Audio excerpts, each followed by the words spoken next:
The Wild West was full of outlaws, but none were more ruthless than John Wesley Hardin. By the time he was 25, he had already killed over 40 men.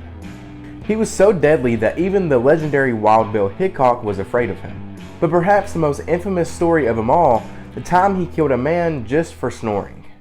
Hello, back to Left and Past and back to another video. Today I'm telling you all the story of John Wesley Hardin, a Wild West outlaw that killed a man just for snoring. But before we get into this video, if you like content like this, make sure to subscribe down below and turn on post notifications so you never miss out on another video. It's also free and it helps me out a whole lot, so it's a win-win for the both of us. But with all that said, let's get into the story. Hardin was born in 1853 in Texas, and he was the son of a preacher. And Hardin killed his first man at 15 years old, a former enslaved man that he claimed was attacking him. And instead of facing justice, Hardin just went on the run. And he quickly gained a reputation of a cold-blooded killer, just gunning down anybody that he seen.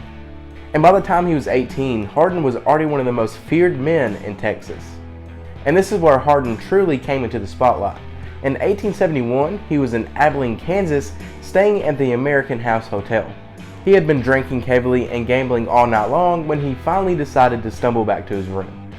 And in the room right next to Hardin was a man fast asleep, but he was snoring very, very loudly, keeping Hardin awake. Drunk and furious, Hardin shouted at him to stop. And when the man kept snoring, Hardin grabbed his revolver and fired a shot through the wall. And the bullet struck his sleeping neighbor, killing him instantly. And realizing what he had just done, Hardin jumped out the window, half dressed, and ran for his life. And after escaping Abilene, Hardin just continued his killing spree across Texas. He became known for quick draw gunfights, often killing his opponent before they even reached their gun. He even murdered a sheriff, ensuring he was one of the most wanted men in the West. And Hardin would just laugh about his murders, once saying he never killed a man who didn't need killing. And his reputation became so deadly that even Wild Bill Hickok reportedly refused to confront him.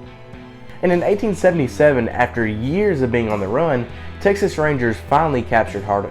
He was sentenced just 25 years in prison, where he studied law and even claimed to reform himself. But a man like Hardin wasn't made for quiet living. In 1894, Hardin was released from prison and tried to become a lawyer. But unfortunately for him, old enemies never forget. In 1895, he was shot in the back of the head while playing dice in a saloon in El Paso. The deadliest gunfighter of the Wild West didn't die in a duel. He never saw it coming. Now, was John Wesley Hardin the most dangerous outlaw of them all? What do you think? Let me know in the comments below. Okay, that's me all for today, guys. I hope y'all did enjoy that video. If you did, make sure to leave a like on it. Also, subscribe down below and turn on post notifications so you never miss out on another video. That's also free and it helps me out a whole lot, so it's a win-win for the both of us.